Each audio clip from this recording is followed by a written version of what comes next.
Yo necesito un Salvador que rescate mi alma y que me dé perdón. Te damos la cordial bienvenida a tu programa Palabras de Vida Eterna. En esta oportunidad estaremos estudiando el Evangelio según Mateo. Y que me dé perdón. Esta vasija de barro en lo oscuro sufriendo está, y al cautiverio y atado por no descubrir la verdad. Aunque andaba yo procurando, pero el mal ahí siempre está. Este engañado pecado que me lleva a otro lado y que su paga tendrá. Evangelio según San Mateo. San Mateo 26. Bueno, entonces desde el versículo 57 vamos a... Los que prendieron a Jesús le llevaron al sumo sacerdote Caifás, a donde estaban reunidos los escribas y los ancianos. Pero Pedro le siguió de lejos hasta el patio del sumo sacerdote, y entrando, se sentó con los guardias para ver el fin. Los principales sacerdotes, los ancianos y todo el concilio buscaban falso testimonio contra Jesús para entregarle a la muerte, pero no lo hallaron, aunque se presentaron muchos testigos falsos. Pero al fin vinieron 2 testigos falsos que dijeron: Este dijo: puedo derribar el templo de Dios y en 3 días reedificarlo. Se levantó el sumo sacerdote y le preguntó: ¿No respondes nada? ¿Qué testifican estos contra ti? Pero Jesús callaba. Entonces el sumo sacerdote le dijo: Te conjuro por el Dios viviente que nos digas si eres tú el Cristo, el Hijo de Dios. Jesús le dijo: Tú lo has dicho. Y además os digo que desde ahora veréis al Hijo del Hombre, sentado a la diestra del poder de Dios y viniendo en las nubes del cielo. Entonces el sumo sacerdote rasgó sus vestiduras, diciendo: ¡Ha blasfemado! ¿Qué más necesidad tenemos de testigos?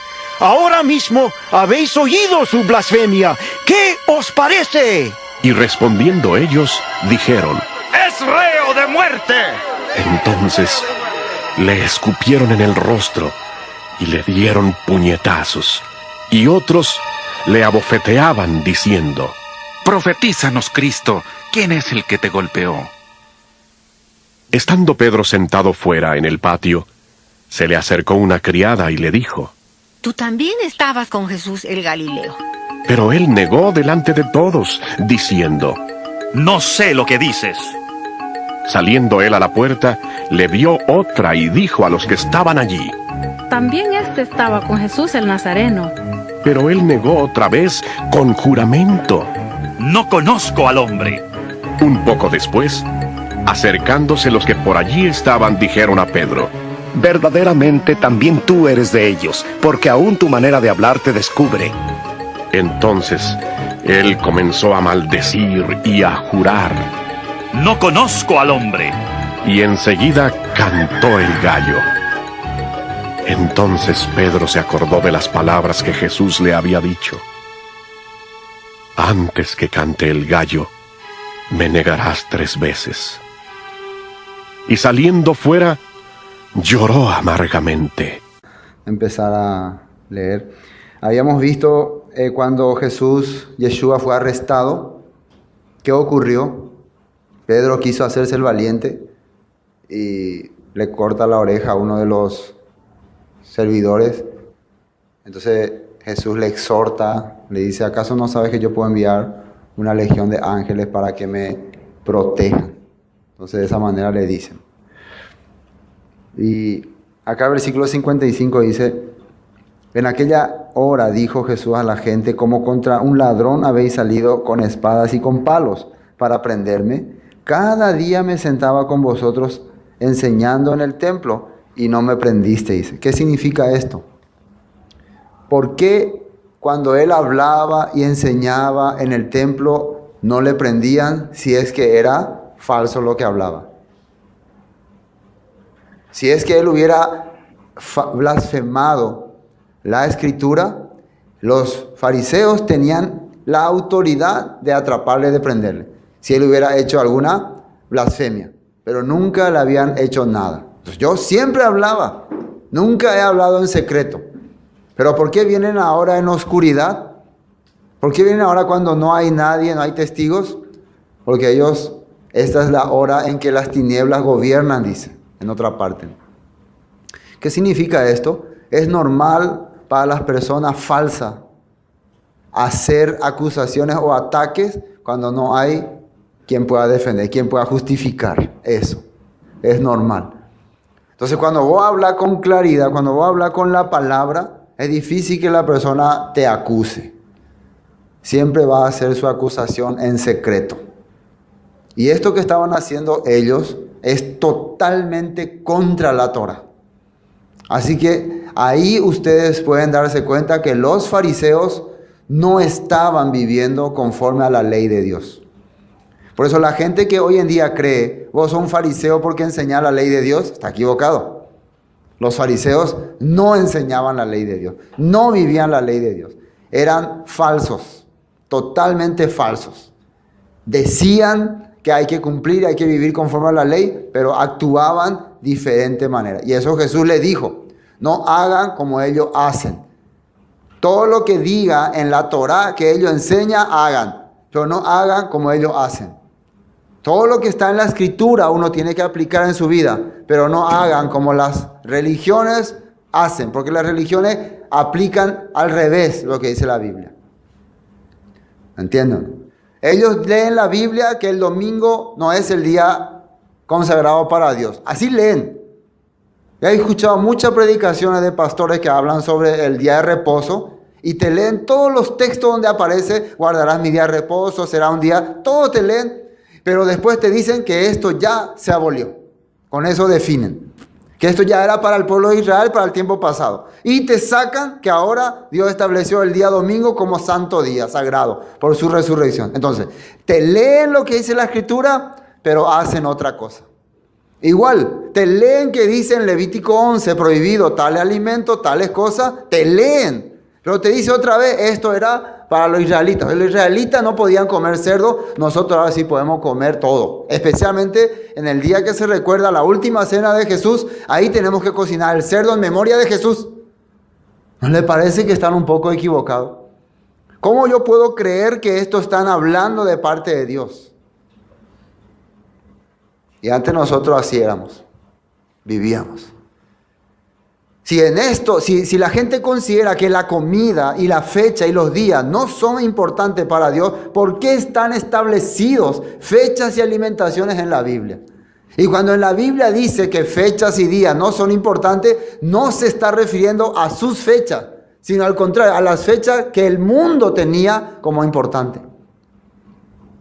Y eso ocurrió alguna vez en la historia. El que lee la Biblia sabe que un rey llamado Jeroboam, para apartar al pueblo de la voluntad de Dios, cambió las fechas en que Dios establecía las fiestas. Y cambió también la manera de celebrar. Y si uno lee más, sabe que los nefileos que vinieron, que los ángeles caídos que corrompieron la tierra, ellos son los que indujeron al hombre a que coma de toda clase de animal. Hasta seres humanos comían.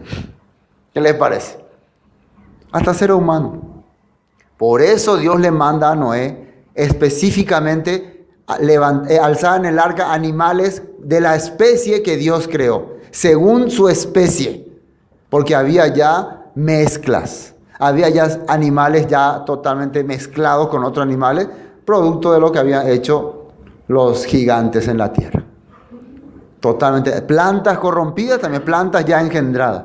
Y que recuerden, ¿qué dijo Yeshua? ¿Cómo serían los tiempos finales? Como los tiempos de Noé.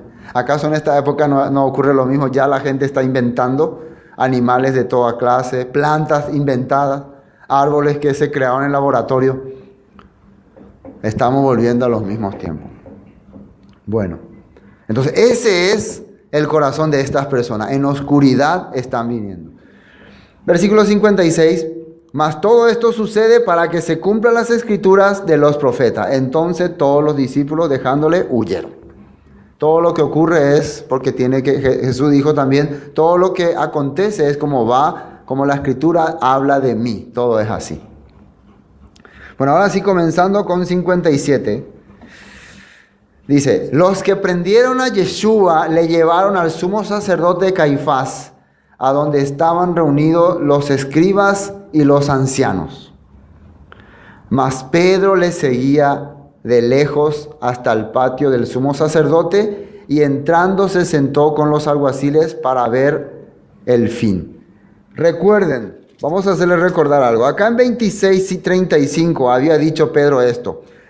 Pedro le dijo, aunque me sea necesario morir contigo, no te negaré. Y todos los discípulos dijeron lo mismo. Ahora todos los discípulos se fueron. No solo no le negaron, le abandonaron. Escuchen bien esto. Los discípulos que habían dicho, aunque nos fuera necesario morir contigo, no te negaremos. Ahora no solo le negaron, sino que le abandonaron. La pregunta que uno tiene que hacerse, si los discípulos de Jesús que estuvieron con él, caminaron con él, vieron toda su obra, le han abandonado, ¿cuál es nuestra capacidad? Nosotros no tenemos esa mentalidad, ¿no? Inmediatamente nos viene la idea de que yo no soy como estos discípulos. Yo jamás voy a negar el nombre de mi Señor. Así directamente nos viene este pensamiento. Y uno tiene que pensar entonces, ¿qué pasa? Entonces los discípulos eran menos que nosotros porque nosotros no estamos dispuestos a negar el nombre de nuestro Señor. Pero ellos sí, no solo negaron, negar es poco, lo abandonaron. Pero uno que había dicho que le iba a seguir, que era muy fiel, parece que algo le remordía en su conciencia, voy a seguir, pero desde lejos. ¿Saben qué es seguir desde lejos? No comprometerse demasiado. Porque si me comprometo demasiado, puede afectarme. Entonces, desde lejos voy a seguir todo este proceso a ver qué pasa. Y el resto, cada uno viviendo su propia vida y ya corriendo, sálvese quien pueda, todo terminó. Esa es la naturaleza del ser humano, la realidad del hombre. Por eso es que el hombre tiene que experimentar la tribulación. Por eso es que tiene que experimentar, porque tiene que ser, ¿cómo se dice? Azarandeado. Tiene que ser sacudido. El hombre el oro para que sea puro tiene que ser purificado. Tiene que pasar por fuego. ¿Sí o no? Entonces aquí está ocurriendo eso. Empieza a haber tribulación. Todos se fueron. Muchos son los llamados, pocos los escogidos. Es fácil cuando tu maestro debate, cuando tu maestro exhorta, cuando tu maestro da de comer a 5,000, cuando tu maestro habla y camina, es fácil, soy seguidor de mi maestro. Pero cuando tu maestro es apresado, es llevado preso, ya vos no tenés más que hacer. A ella no sos más tan valiente que digamos. A ella uno cae ya. Ahí se ve que no, iba a ir hasta la muerte. Mientras el maestro te dé todas las condiciones, vos le seguís. Entonces, pero desde lejos le sigue. Desde lejos para no comprometerse demasiado. Mas Pedro le seguía desde lejos hasta el patio del sumo sacerdote. Y entrando se sentó con los alguaciles para ver el fin. Dice. Sentó ahí con los guardias para ver qué acontece, qué ocurre. Vamos a ver cómo pasan las cosas aquí. Desde lejos nada más. No quería comprometerse con esta situación. Versículo 59, ¿no? Y los principales sacerdotes y los ancianos. Vamos a entender bien lo que ocurre acá. Esto es algo que, haciéndole un análisis detallado, he podido ver que acá Dios algo nos quería enseñar muy importante. Un mensaje profundo de quién es Yeshua. Y los principales sacerdotes y los ancianos y todo el concilio buscaban falso testimonio contra Jesús para entregarle a la muerte. Versículo 60. Y no lo hallaron, aunque muchos testigos falsos se presentaban, pero al fin vinieron 2 testigos falsos. Había muchos testigos falsos, Pero ¿qué era el problema de estos testigos falsos? Que hablaban ya cualquier cosa, ya la mayoría quería recibir alguna ganancia, porque los sumos sacerdotes prometieron darle buena propina a los que hablaban falso. Así que cuando ustedes escuchan que la gente empieza a hablar todo de balde, y ahí también yo le vi, también yo creí, es porque ya está hablando por demás. No piensen que eso no va a llegar a nuestros corazones. ¿Saben ustedes? Cuando te enfurece mucho algo, cuando vos no estás viviendo fielmente a Dios, sos capaz de decir cualquier tontería. Escuchen bien esto. Somos capaces de decir cualquier tontería. No piensen que no vamos a decir. Cuando lleguemos en esa situación, vamos a decir, yo también parece que le vi que hizo así, yo también lo creía, ya aparecen cosas, ya sacamos ya. Queremos tirar es como cuando apedreaban. El que apedreaba ya no le importaba nada y quería romper cabeza, no, tiraba, ya no veía, porque nunca se pone en ese lugar. Nunca nosotros nos ponemos en el lugar del acusado. Da gusto acusar, y sí, yo sé lo que era así, y yo tenía a mí me parece da gusto, ¿no? Acusarle a alguien. Y yo creo lo que no tiene la fe, y no ora luego, y no le importa luego la alma, y no le da gusto acusar. Pero cuando te pones vos como en el lugar del acusado, no da gusto recibir acusaciones. Recuerden, estamos hablando de nuestra tendencia humana y carnal. Todos estos que van a acusar a Yeshua, al final, en hechos, son los que se compungieron de corazón. Se han dado cuenta qué clase de gente eran. Así. Esa es la idea, ¿no? Descubrir qué clase de persona en realidad adentro somos. Bueno, entonces al final aparecen dos testigos falsos, versículo 60, ¿no? Que dijeron, este dijo, puedo derribar el templo de Dios y en 3 días reedificarlo. Así dicen que Yeshua dijo. Realmente, si vamos a la palabra donde Jesús habló esto, dice que él estaba hablando de sí mismo. Así menciona, aclara ahí. Él no estaba hablando del templo, él estaba hablando de sí mismo. De su cuerpo hablaba. Pero esta persona está diciendo, él dijo que va a destruir este templo y en 3 días lo va a reedificar. Entonces está como agregándole algo a la palabra de Jesús. Es lo que ocurre normalmente cuando vos hablas una cosa. Por ejemplo, vos decís una cosa, escuché lo que el pastor dijo, que así no sé qué tenemos que hacer. Porque no captó el mensaje. No entendió. Entonces directamente se queda ahí y eso dice. Y eso se va así. Eso es lo que ocurre. Por eso hay que entender muy bien lo que uno está escuchando. Es por eso que es mejor en un culto prestar atención a lo que la Biblia dice. Cuando el pastor está hablando, más lo que la Biblia dice. Más atención ahí. Si dijo una cosa fuera del lugar, que se vaya. Pero lo que la Biblia dice es lo que no tiene que fallar. Por eso tenemos la escritura. Gracias a Dios, Él nos dejó la escritura. ¿Entienden, no? Acá ninguno de ellos habló lo que Yeshua hablaba, que decían los profetas, que decía la escritura. Eso no mencionaron. Solamente usaron algunas de sus palabras para acusarle. Es lo que estamos acostumbrados a hacer. Después, que dijeron, este dijo, puedo derribar el templo de Dios y en 3 días reedificarlo. Y levantándose el sumo sacerdote, le dijo, ¿no respondes nada? Y esto es muy interesante. Cuando le estaban acusando, toda la gente, él así, él así, él así, él así, ¿nosotros qué haríamos? Si alguien me está acusando, vos sos así, vos sos un bandido, yo te he visto que robaba, yo te he visto que estafaba, ¿qué es lo primero que vamos a hacer? Defendernos, no va a venir la gana de defender. ¿Vos viste? ¿Vos sos testigo? ¿Vos viste? ¡Mentiroso! ¡Mentiroso! Nos vamos a enojar. Cuando alguien nos dice algo, inclusive muchas veces ni la verdad no queremos escuchar, mucho menos si alguien está mintiendo en contra de nosotros. Se nos hierve la cabeza, ¿no? Así es. Nos da mucho enojo que alguien diga algo falso sobre nosotros. Esa es nuestra realidad. Ni la verdad queremos que nos diga, mucho menos mentiras. Pero Yeshua, ¿cómo reaccionaba cuando todos les acusaban? Dice aquí, y levantándose el sumo sacerdote le dijo, ¿no respondes nada que testifican estos contra ti? Mas Jesús callaba. ¿Por qué Jesús callaba? Quiero ver un texto, Sofonías capítulo 3, 17. Aquí hay la respuesta a Jesús por qué callaba. Porque él no decía nada. Es igual que cuando José, esto es un ejemplo, recuerden que José es sombra de Yeshua. Cuando José fue acusado por la esposa de Potifar de que él quiso aprovecharse de ella, Potifar le trajo delante de su esposa y dice ahí en la Biblia que Josué no declaró nada. Josué no dijo nada. El esposo Potifar esperaba que José se defienda. Potifar sabía el corazón de José y conocía el corazón de su esposa. Sabía que su esposa era medio rebelde y lento. Pero José calló. ¿Por qué callaba José?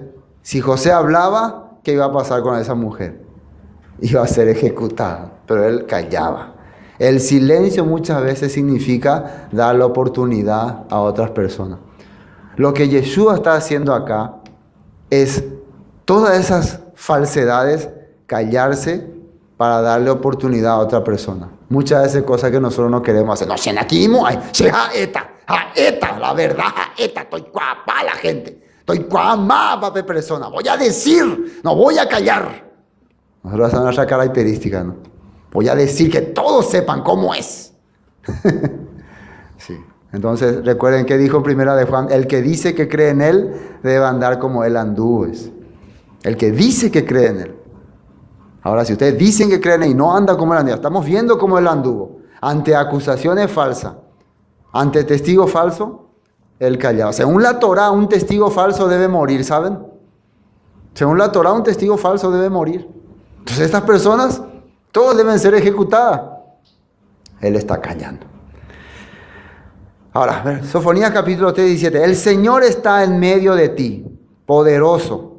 Él salvará, se gozará sobre ti con alegría, callará de amor.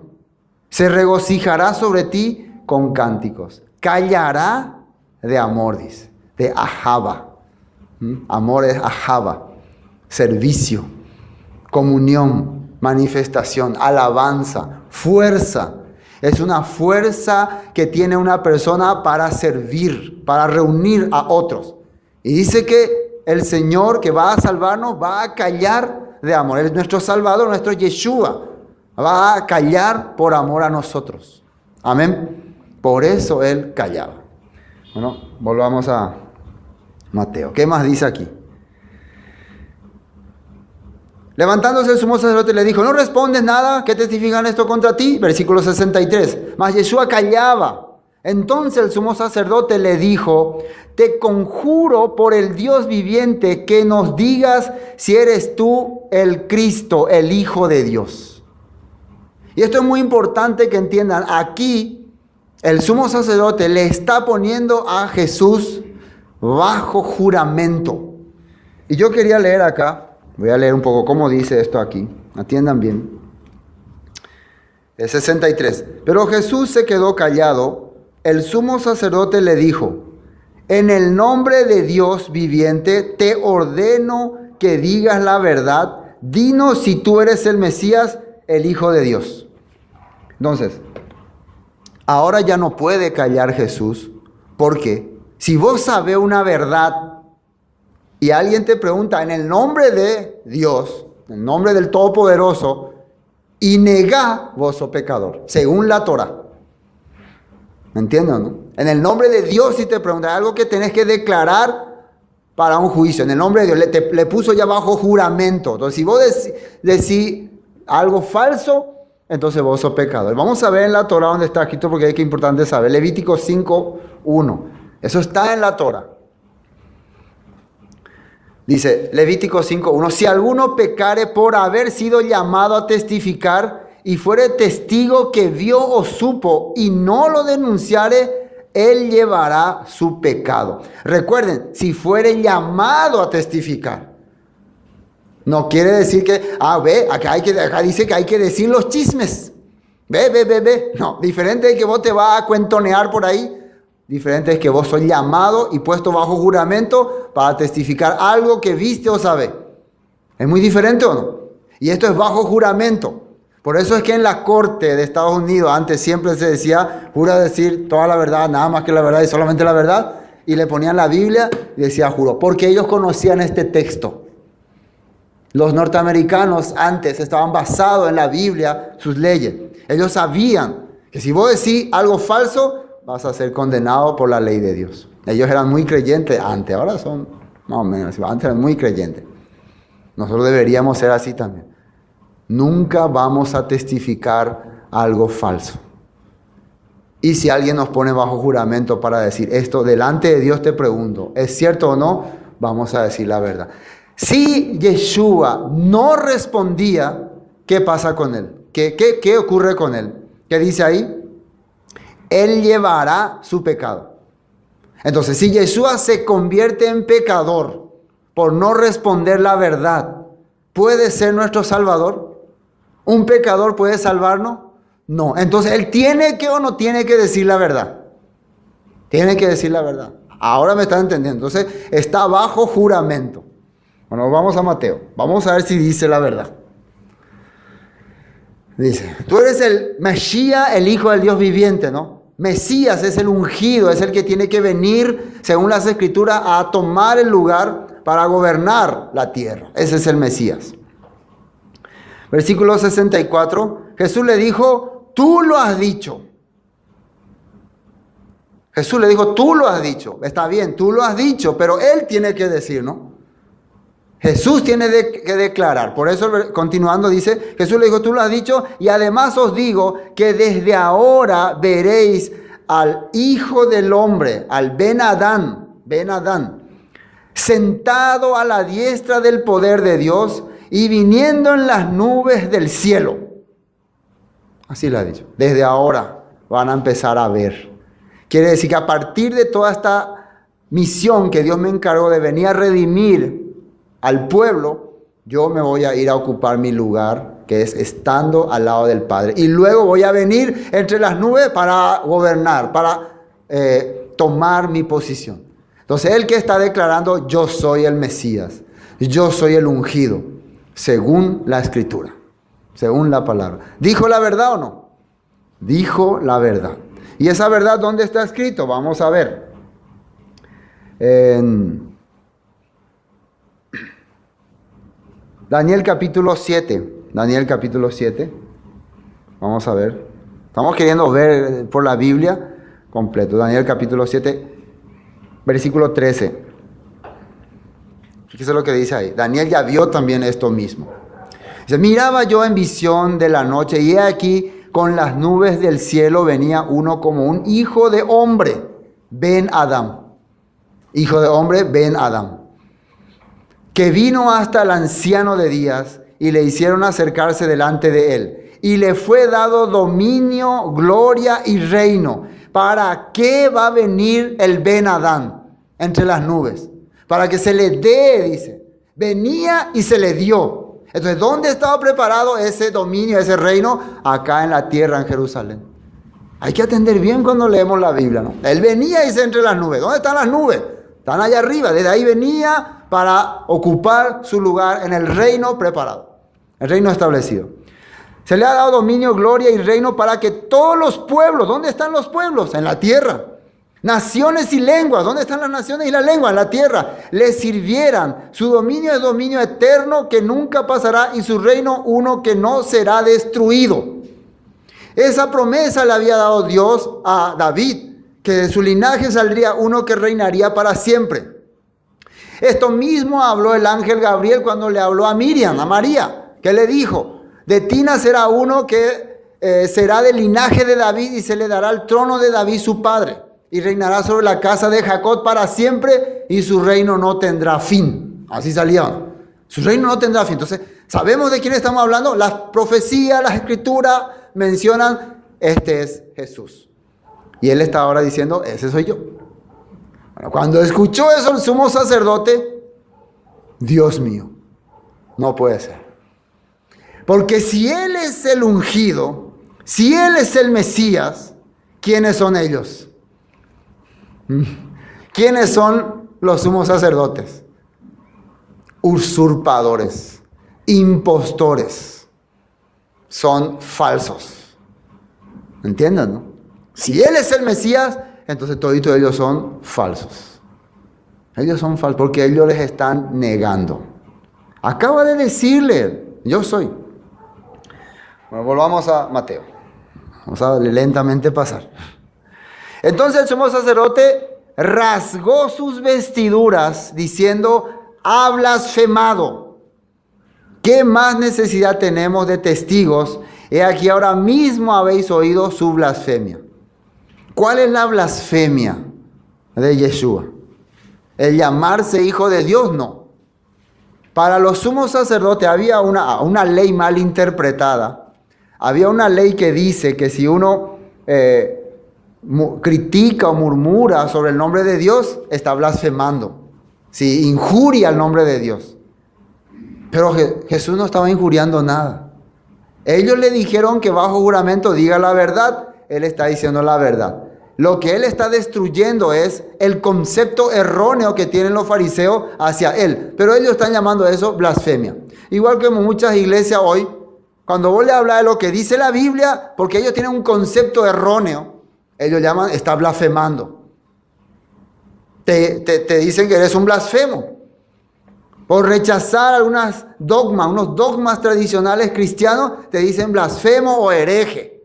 ¿Sí o no? Porque esto es un concepto erróneo. Lo mismo acá. Desde Babilonia había una cultura que no se podía fácilmente mencionar el nombre de las deidades. Era toda una honra. Y ellos habían adquirido esa costumbre. Por eso Jesús está diciendo, yo soy el Hijo del Dios viviente. El Yud-He-Bat-Hei, que está en la Biblia. Y por eso el sumo sacerdote rasgó su vestido. Y sin darse cuenta, el sumo sacerdote lo que acaba de hacer es, quedó destituido de ser sumo sacerdote.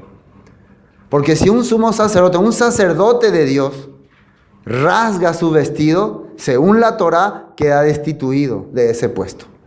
Y debe morir. Sí, dice la Biblia. A ver, Levítico 10:6. Levítico 10:6. Entonces Moisés dijo a Aarón y a Eleazar e Itamar, sus hijos, no descubrirás vuestras cabezas, ni rasguéis vuestros vestidos, en señal de duelo, para que no muráis, ni se levante la ira sobre toda la congregación. Pero vuestros hermanos, toda la casa de Israel, sí lamentarán por el incendio que el Señor ha hecho. Acá hay una ordenanza que Dios le da a un sumo sacerdote. Por más que es triste lo que está ocurriendo, por más que es terrible lo que está sucediendo, un sumo sacerdote no puede rasgar su ropa. ¿Y saben qué es lo que había ocurrido acá? Sus hermanos que habían entrado a querer ofrecer sacrificio no autorizado por Dios, habían muerto, ¿no? De un rayazo. Entonces por ellos no van a hacer luto. Un sumo sacerdote tiene que estar firme. Tiene que saber que esto es juicio de Dios. Porque cuando vos rasgas tu vestido quiere decir que no está de acuerdo, que está con dolor por lo que está ocurriendo. Entonces, ¿qué hizo este sumo sacerdote? Cuando Yeshua dijo, yo soy el Hijo del Dios viviente, rasgó su vestido. Entonces, según la Torá, entonces, ¿ven ustedes que ellos no están haciendo las cosas que dice la Torá? Entonces, ¿vos podés creer que este sumo sacerdote va a enseñar la Torá? Acaba de rasgar su vestido. Cualquiera, si Jesús le mira, Señor, sumo sacerdote, según la Torá, usted acaba de quedar descalificado. ¿Y por qué tenía que quedar descalificado? Porque aquel día el sacrificio tenía que ser realizado por ese sumo sacerdote según la ley. Pero este sumo sacerdote era un sumo sacerdote falso. Era un sumo sacerdote impuesto por Roma. Los sumos sacerdotes tenían que ser el linaje de Aarón. Pero hace mucho que ellos estaban ya por ahí esparcidos. Ahora Roma elegía, vos haces sumo sacerdote, como hacía antes Jeroboam. Entonces era un sumo sacerdote falso, ilegítimo. Por eso no podía estar ahí. Entonces técnicamente Yeshua está demostrando, este tipo no es digno de ser representante del pueblo. ¿Quién entonces puede ser representante del pueblo ese día en Pesach? ¿Quién puede ser? Yeshua. Ese día no pudieron hacer sacrificio ellos. Porque mientras Yeshua estaba crucificado, cuando él murió, el velo del templo se rasgó y hubo terremoto. Y cayeron todas las casas y hubo escándalo. El pueblo corrió por todas partes. Porque el sacrificio lo estaba haciendo Yeshua. ¿Están entendiendo, no, este punto? Entonces, esa cosa es muy importante. Esto es una cosa importante también. Como Jesús era el sumo sacerdote y según la Torah no puede ser rasgado su vestido, es por eso que los soldados no rasgaron su vestido, sino echaron suertes. Echaremos suerte para que no pueda romperse sus vestiduras. Así está escrito en la Biblia. Bueno, vamos a ver Éxodo 28:32. Éxodo 28:32. ¿Cómo tenía que ser la vestidura de los sacerdotes? Dice, y en medio de él, 28, por arriba habrá una abertura, la cual tendrá un borde alrededor de la obra tejida, como el cuello de un coselete, para que no se rompa. Quiere decir que la vestidura tenía que tener otra vez algo como un chaleco reforzado. ¿Me entiendes? Esta es la vestidura y tiene que estar otra vez acá, como un chaleco costurado, un chaleco por él. ¿Para qué? Para si por ahí tiene algún problema, no se rompa, porque trabaja, entonces para asegurar, para que no se rompa. Para que no se rompa. ¿Y por qué no se tenía que romper? Porque si se rompe la vestidura de un sacerdote, entonces él pierde toda autoridad. Entonces acá en esta parte le costuraban otra vez, ahí dice coselete, pero yo he visto que eso quiere decir chaleco, ¿no? Un chalequito. Como que a tu ropa o le cose otra vez una tela reforzada y ahí se hace duro. Entonces ves que la Biblia está explicando eso, ya hasta cuando creaban la vestidura de los sumos sacerdotes, ya Dios aseguraba que lo hagan reforzado para que no se rompa. Entonces este sumo sacerdote acaba de perder toda autoridad. Estamos hablando de lo que la Torah dice. Bueno, volvamos a Mateo. Volvamos a Mateo. Entonces el sumo sacerdote rasgó su vestidura diciendo, ha blasfemado. ¿Qué más necesidad tenemos de testigo? He aquí ahora mismo habéis oído su blasfemia. ¿Qué os parece? Y respondiendo ellos dijeron, es reo de muerte. ¿Por qué quieren que él muera? ¿Cuál fue su pecado? Solamente él declaró que él era hijo de Dios. Acá esto aparece...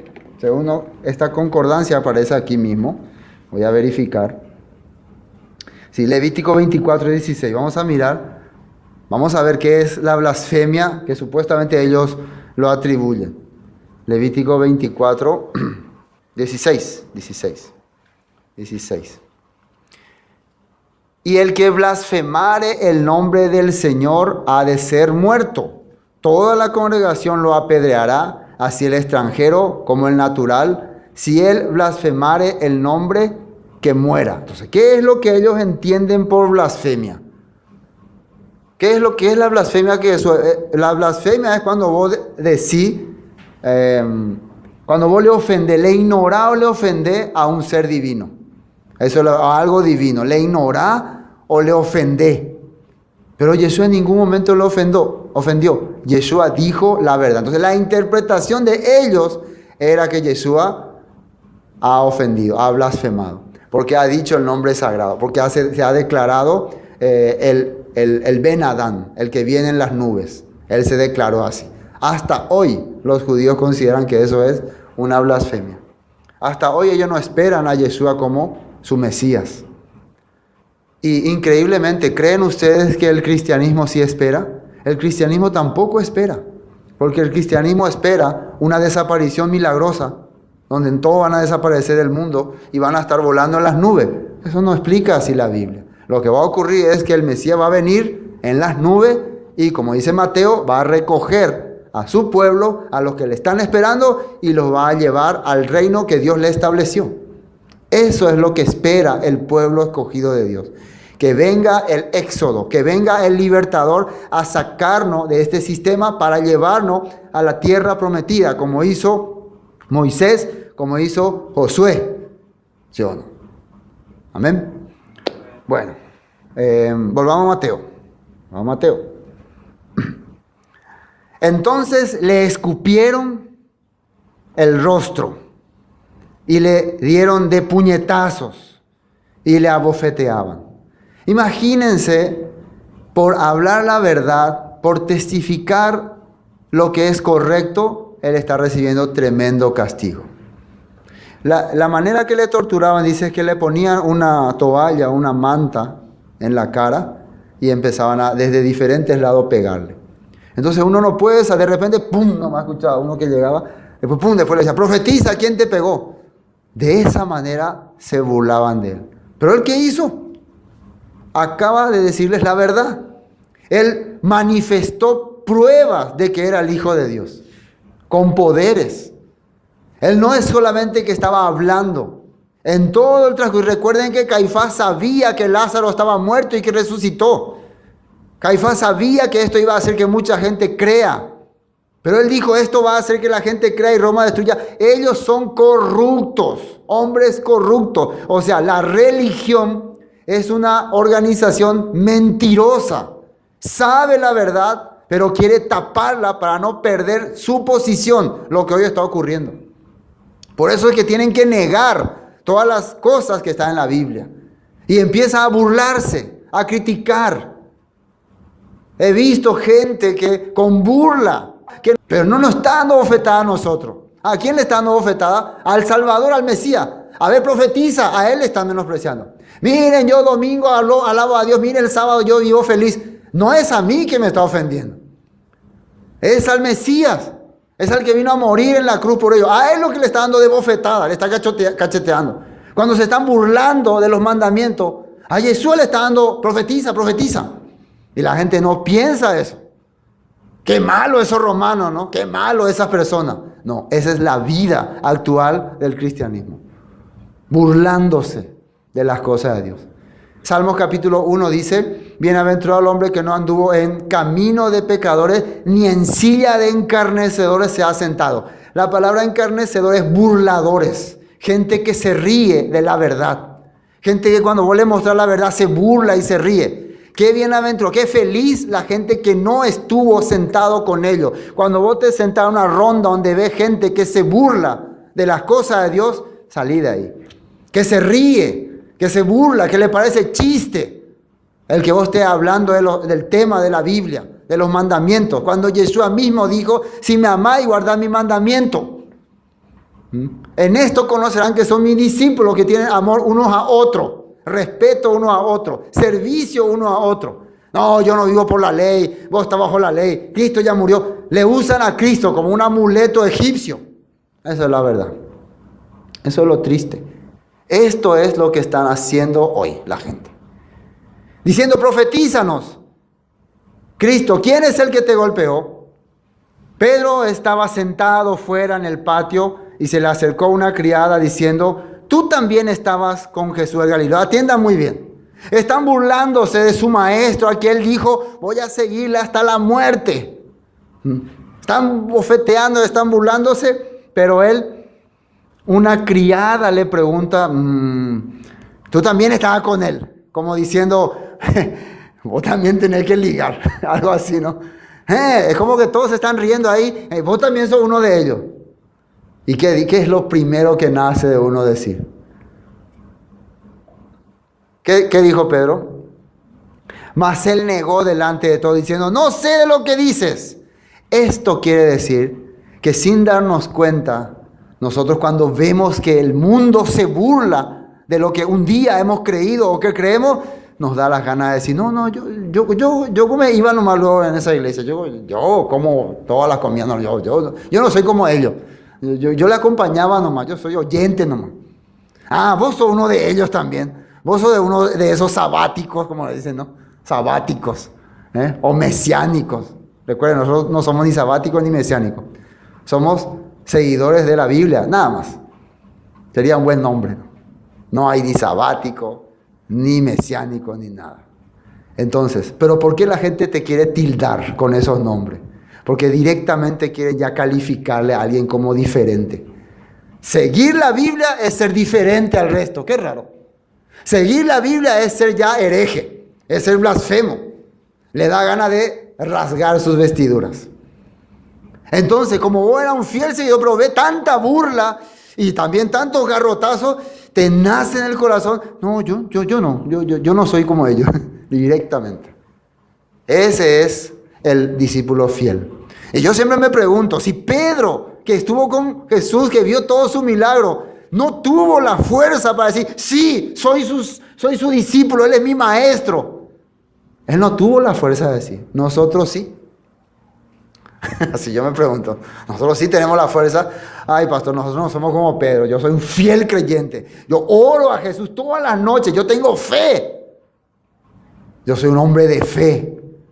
Eso uno tiene que pensar, ¿no? Analizar en eso. Soy un hombre de fe, de fidelidad. Pero él negó, versículo 26, saliendo de él, 71, ¿no? Saliendo él para la puerta, le vio otra y le dijo a los que estaban allí, también estaba con Jesús, el Nazareno. Ay, esta chismosa, cuñámantela. Otra señora, siempre las mujeres quieren decir todo. Este también es. Porque ahí ya estaba la onda de matemos a los nazarenos. Burlémonos de los que creen en este hombre. Hay una manera que el hombre tiene esa gana de cuando se va a burlar de alguien, quiere apoyo. Ja, ja, ja, ja. O pucase otore. Quiere reírse de la gente. Y vos no querés ser el hazme reír de nadie. No, yo no soy es mentiroso aquí, de mentira. Queremos defender. Cuando a Jesús le acusaban, ¿qué hacía él? Se callaba, dice. No hablaba. Se callaba por amor, dice. Pero Pedro no puede callarse. Terrible, ¿no? Este Pedro. Pero él negó otra vez con juramento. Juramento es una cosa sagrada. A él, en ese momento, el nervio, la situación, hizo que todo lo que aprendió en 3 años y medio desapareciera. Ustedes pueden haber aprendido 50 años la Biblia. Reina Valera en sus iglesias, adventista, bautista, metodista, lo que sea. Pero no pueden comparar con 3 años y medio de enseñanza del propio Jesús. No se puede comparar. Pueden haber aprendido todos 50 años de la palabra, pero no van a poder alcanzarle a lo que Jesús le enseñó a sus discípulos. Y ahora la pregunta. Lo que Jesús le enseñó a sus discípulos no fue suficiente para que Pedro defienda con todo su corazón que él era su maestro. Al contrario, ahora está jurando que no le conoce. Esto es algo terrible. Estoy bajo juramento, algo sagrado. Yo no sé quién es ese tipo. Si vamos a condenar a alguien, al primero es a Pedro ya. Judas le vendió. Pero Judas jamás le negó, ni ahora va a venir algo peor. Primero le negó. Segundo, juró que no le conoció. Ahora viene algo peor. ¿Qué viene? Un poco después, 73, acercándose los que por allí estaban, dijeron a Pedro, verdaderamente tú eres de ellos porque aún tu manera de hablar te descubre. Recuerden que ellos eran Galileo y tenían ese acento galileo. Y ahí ya Pedro se quedó llamando. Tú también uno de ellos, porque aún tu manera de hablar te descubre. Entonces, él comenzó a maldecir y a jurar, no conozco al hombre. Maldito sea lo que me dicen. Les maldigo. Todos son malditos. Maldito ese nombre.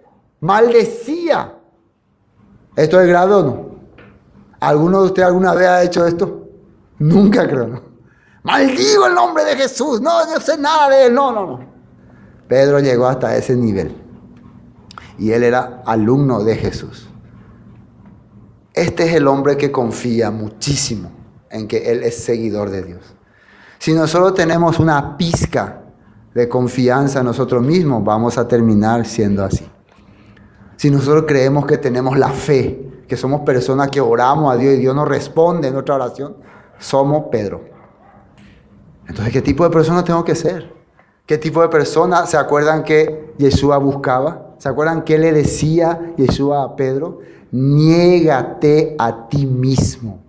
El que quiera ser mi discípulo, tome su cruz y niéguese así. No crea en lo que su cabeza le dice, crea en lo que la palabra dice. Eso es negarse a ti mismo. Porque tu cabeza, tu mente te va a hablar contrario. La palabra te va a hablar la verdad. Tome su cruz y sígame. ¿Qué quiere decir eso? Acepte los desafíos opuestos al sistema. Acepta que vas a vivir en contra de este sistema y vas a tener que cargar con esa culpa. ¿Sí o no? No, pero para eso Jesús cargó toda mi culpa. Yo no tengo más que cargar nada. Entonces no vas a poder ser su discípulo. Vas a terminar negándole. Así es. La Biblia nos está enseñando. Entonces comenzó a maldecir y a jurar, no conozco al hombre. Y enseguida cantó el gallo. ¿Qué significa eso? Antes de que llegue la hora oficial, la hora en que tenemos que empezar a razonar, vos ya hiciste tu locura. Vos ya hiciste todo, ya hablaste todo por demás. Pero Yeshua le había dado esta señal, ¿o no? Fíjense que cómo era, se puede decir, misericordioso. Porque Jesús, sabiendo que él iba a hacer esto, ya le dijo, yo ya sé lo que va a ocurrir. Yo he orado por ti. Satanás va a tratar de destruirte, pero yo ya he orado por ti. Cuando Dios te haya restablecido, ve y anúnciale a tus hermanos, he sido restablecido. O sea, cuando hayas podido superar este sistema, este corazón duro, empieza a servir a tus prójimos. Así le habla. Bueno, entonces Pedro se acordó de las palabras que Jesús le había dicho: antes que cante el gallo, me negarás 3 veces, y saliendo fuera lloró amargamente. Muchas veces antes pensábamos que él lloró amargamente porque no había creído la palabra de Dios. La verdad, él lloró amargamente porque entendió: soy una persona dura, soy una persona necia. El llanto muchas veces es un desahogo para darte cuenta que sos débil, sos una persona con debilidad. Por eso algunos recomiendan, no vaya a llorar. No, llorar está bien. El mismo Yeshua lloró. Es una prueba de que nosotros como humanos somos débiles. ¿Por qué lloramos muchas veces? Porque somos débiles. Hay que reconocerlo. Tenemos debilidad en nuestro corazón. Por eso necesitamos de Dios. Así que llorar muchas veces nos abre la mente a atender. Realmente soy una persona débil. Ahí es como que él se cayó. Soy una persona fracasada. Pero delante de Dios siempre hay esperanza. Quiero leer un poco de Pedro. Reseña de Pedro en los tiempos que me quedan. En Juan capítulo 21 primero, Juan capítulo 21. Fíjense lo que dice ahí. Esto es cuando Yeshua ya resucita. Fíjense, ya resucita. Y a partir de este momento ellos ya no tienen contacto, ¿no? Yeshua con Pedro ya no tienen contacto. Y después en la resurrección ellos se vuelven a encontrar. Ahí nuevamente Pedro va a la tumba, corre, ve. Después Jesús se le aparece y se encuentran, pero después él vuelve a desaparecer y Pedro como que queda como con un estado de culpabilidad, como que yo no soy más digno, no soy el Pedro que Jesús creía que era, porque él había dicho antes: soy fiel, soy una persona decidida, voy a seguirle, pero después de todo este acontecimiento como que me doy cuenta que no era la persona que él creía que iba a ser. No soy un pescador de hombres. Entonces él, ¿qué decide hacer? Voy a volver a mi viejo oficio, me dedicaré a pescar peces. No voy a pescar hombres, voy a pescar peces, y vuelve otra vez a su trabajo. Entonces mientras pescaban, dice, le ocurrió la misma cosa, no venían los peces. Y toda la noche estuvieron haciendo el esfuerzo y no salió nada. Y de repente aparece alguien y le dice: tiren hacia allá su red, tiren. ¿Quién será ese hombre? Algunos le dicen: es el maestro. Tiren hacia allá. Entonces tiran hacia allá y sacan cantidad de peces. Hasta están los números. La vez pasada una vez hicimos un análisis de esos números, de la palabra de 153 creo que era, y eso en números hebreos, número 153 en palabra era Besalael, que era Besael, muy bien, Saleel era escultor, era el que fue encargado para preparar el tabernáculo, las cosas del tabernáculo. Entonces, era algo interesante que habíamos visto aquella vez. Entonces, en ese momento Jesús sale y les prepara ya una comida, ahí como queriendo reconciliar sus corazones, como queriendo restaurarles otra vez, como diciéndole: yo los conocía a ustedes. Si yo supiera que ustedes no servían para este camino, no los hubiera llamado. Si yo los llamé es porque ustedes eran los que yo necesitaba. Personas así, con debilidades, con sentimientos, con flaquezas, con caída, pero que son capaces de seguir adelante cuando reconocen sus faltas. Eso es lo que él quería hacerle entender. ¿Y qué dice acá? Versículo 15, ¿no? 21, 15. 15. Cuando hubieron comido, Jesús dijo a Simón Pedro: Simón, hijo de Jonás. Le miró, ¿no? ¿Me amas más que a estos? ¿Más que estos? Le respondió, sí, Señor, tú sabes que te amo. Él le dijo, apacienta mis corderos. Y recuerden que amar es tener un deseo de servir y de reunirse y congregarse. Volvió a decirle la segunda vez, Simón, hijo de Jonás, ¿me amas? Pedro le respondió, sí, Señor, tú sabes que te amo. Tú sabes que estoy dispuesto a servirte. Eso quiere decir, tú sabes que este es mi deseo. Le dijo, pastorea mis ovejas. Pastorear quiere decir aliméntales. Dales la palabra. Comparte con ellos. Eso quiere decir. Le dijo la tercera vez, Simón, hijo de Jonás, ¿me amas? Pedro se entristeció de que le dijese la tercera vez, ¿me amas? Y le respondió, Señor, tú lo sabes todo, tú sabes que te amo. Jesús le dijo, apacienta mis ovejas. O sea, apacentar es cuidar, proteger.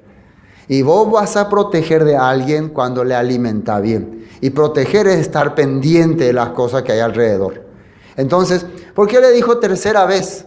¿Cuántas veces le negó Pedro a Jesús? 3 veces. Entonces lo que Jesús estaba haciendo es restaurar esas 3 veces que le negó. 3 veces me dijiste, maldito. Bueno, yo te estoy probando a ver si está recuperándome otra vez. Entonces solamente le estaba restaurando. Pero Pedro se entristeció, claro. Y al final le dijo, al final, vos sabés que te amo. No es que yo sé que te amo. Vos sabés que yo te amo. Sí, muy bien, yo sé que tú me amas. Por eso, apacienta mis ovejas. Quiere decir, te encargo a las demás personas. Te encargo la tarea de ir a buscar a la oveja perdida. Te encargo la tarea de abrir las puertas a las ovejas que están descarriadas. Y eso fue lo que Pedro hizo. Hechos capítulo 15, vamos a ver qué pasó ahí. Hechos capítulo 15. ¿Recuerdan cuando había en el concilio de que estaban entrando muchos gentiles a la congregación y los fariseos, la secta de los fariseos, querían exigirles que se circunciden y guarden la ley de Moisés? Y había un debate entre si entraban o no entraban los gentiles. Y ahí estaban la pelea entre los sabiondos de la iglesia de Jerusalén. ¿Sí o no? Y de repente aparece esta persona que fue encargada por Dios para que apaciente las ovejas, para que proteja a las almas que Dios está rescatando. Esa es la tarea que Dios me dio, es la hora. Es la hora de mostrar, el de cumplir la misión que me ha dado mi maestro. ¿Qué dice ahí? Y ahora ya un Pedro restaurado, un Pedro fortalecido, un Pedro que entiende soy una persona débil. Hemos desviado un poco el tema sobre Yeshua porque estamos queriendo encontrar a este hombre que él ha rescatado. Después vamos a continuar con Yeshua y su pasión. Pero miren qué dice acá, versículo 15:7, Hechos 15:7. Ahí está. Y después de mucha discusión, ahí venían fariseos aquí, fariseos allá, apóstoles aquí, apóstoles allá, discípulos aquí, que no, que sí, que no. De repente se levanta Pedro y habla. Después de mucha discusión, Pedro se levantó y les dijo, varones hermanos, vosotros sabéis cómo ya hace algún tiempo que Dios escogió que los gentiles oyesen por mi boca la palabra del evangelio y creyesen. Ustedes saben que ya hace un tiempo Dios puso en mi corazón, en mi vida, el llevar el mensaje a los gentiles. Porque hasta ese momento, hasta que antes que Pedro haya hablado, era casi los gentiles, los judíos no le predicaban a los gentiles la palabra. Inclusive ellos creían que los gentiles no eran seres humanos. Hay judíos que creían en esa época que los gentiles eran raza rara, que solamente los judíos eran raza pura, que los gentiles eran así tipo seres extraños. Pero un día Dios le hizo entender a Pedro, no, ellos son también seres humanos.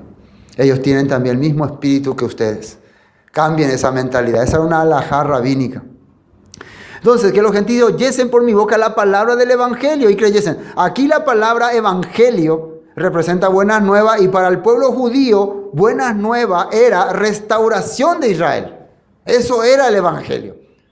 ¿Entienden? Entonces, lo que Pedro está haciendo entender, los gentiles han creído en la restauración de Israel y han venido a ser parte de este pueblo. Eso quiere decir que ellos tienen el espíritu del Dios poderoso. Quiere decir que Dios los está llamando a ellos para que sean parte de este pueblo. Y ellos todavía ni siquiera estaban guardando alajá, ni celebrando fiestas, nada. Solamente eran temerosos de Dios. Como era Cornelio, un hombre temeroso de Dios. Entonces Dios le escogió. Después, y Dios que conoce los corazones, les dio testimonio, dándoles el Espíritu Santo, lo mismo que a nosotros. Y ninguna diferencia hizo entre nosotros y ellos, purificando por la fe, emuná, fidelidad a la palabra, fidelidad a la escritura, sus corazones.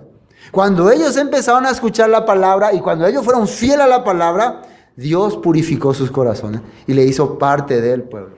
¿Qué está haciendo Pedro? Está apacentando, está cuidando el rebaño del Señor. Amén. Dios le está restaurando. Esa es otra vez la esperanza que el Mesías nos está dando. Bueno, había un texto más, primera de Pedro capítulo 5, y con esto ya terminamos. Esto Pedro ya cuando es anciano le recomienda ya a los demás también, después de que él vivió muchos años. Ruego a los ancianos, primera de Pedro capítulo 5, versículo 1, que están entre vosotros, yo anciano también con ellos, y testigo de los padecimientos del Mesías, que soy también participante de la gloria que será revelada. Apacentad la grey de Dios, el rebaño de Dios, que está entre vosotros, cuidando de ella, no por fuerza, sino voluntariamente. No trate de dominarle como si fueran tu propiedad, sino hacer como un servicio de cuidado para el verdadero dueño. No trate de decir, ustedes son mi oveja. Por eso es eso ridículo de los pastores que dicen, no le habla a mi oveja, esas son mis ovejas, es oveja de mi iglesia. No, ninguna persona es oveja de nadie. Todos somos ovejas del Señor. Amén.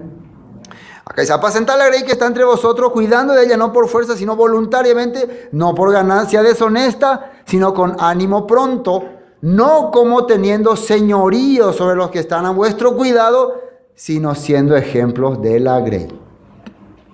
Si vos querés que la gente cambie, cambia vos primero. Si vos querés que la gente viva de esta manera, viví vos primero.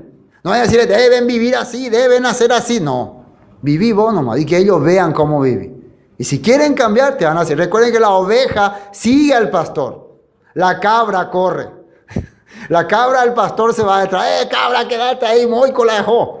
Pero la oveja no, la oveja al pastor se va y ellos le siguen. La oveja silba y ellos le siguen. Porque la oveja sabe que con su pastor tiene protección y tiene alimento. Esa es una oveja verdadera. Amén. Entonces, y cuando aparezca el príncipe de los pastores, vosotros recibiréis la corona incorruptible de gloria. Igualmente, y sigue ahí. Cuando aparezca el príncipe de los pastores. ¿Quién es el príncipe de los pastores? Yeshua. Él nos va a dar la recompensa. Nosotros no tenemos que buscar recompensa en esta vida, sino que vamos a buscar recompensa de nuestro pastor. Amén. Bueno, hoy hasta aquí vamos a compartir. Estando un poco sorprendido, yo por fin podía aceptar que al consumar el pecado yo quedaba. Esto fue Palabras de Vida Eterna. En esta ocasión estudiamos el libro de Mateo. Para más información, comuníquese al 0981 60 46 77. Bendiciones y hasta pronto. Mi Salvador, a Jesucristo, que me ha dado el perdón,